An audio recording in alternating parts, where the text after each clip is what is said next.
araw kapatiran, lagi tayong mag-awitan, nang sa puso'y maingatan, salita niya na katwiran. Sa awiting naririnig, aral ng Diyos na may himig, paalalang nakatitig, upang tayo'y huwag manlamig. Wow, wow, wow. Ipakita sa ganito, lingkod tayo ng Kristiyano, pag-ibig na itinuro, siyang dapat isa puso. Ipakita sa ganito, lingkod tayo ng Kristiyano, pag-ibig na itinuro, siyang dapat isa puso.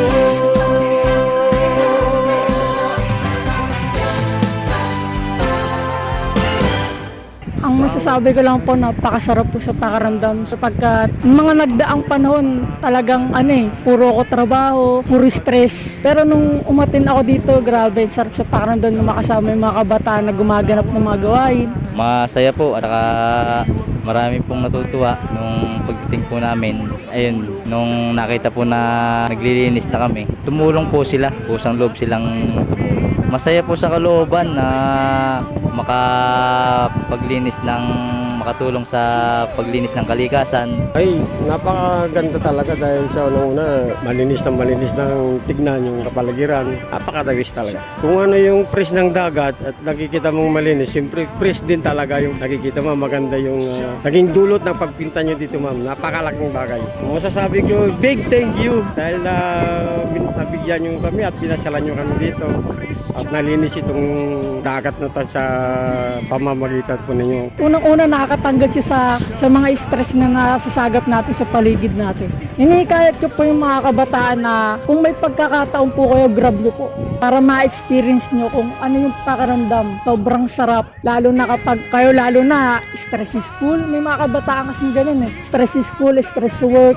Pag sumama kayo dito, ginagrantyan ko sa inyo na mapapawi lahat yan kasi na-experience ko Ayun, sama-sama po mga kapatid na tulong-tulong nagkakaisa, sama-sama sa gawain. Sa mga kabataan na imbis na kung saan kayo sayangin yung oras nyo, tumulong po kayo sa mga gawain sa kalikasan o kaya sa mga feeding program, sa mga gawain sa lokal. Yun papapayo ko sa mga kabataan na imbis na mag-computer, mag-cellphone. Napakadabis po ng inyong ginawa sa araw na to, ma'am. Ang may papayo ko lang sa kanila, ipagpatuloy nila yung mga ganitong mga activity. Sumama sila kaysa kung saan sila mapunta. Napakadabis na sumama sa ganitong mga activity na ganito. At wala na akong masasabi, kundi big thank you talaga. Isa puso.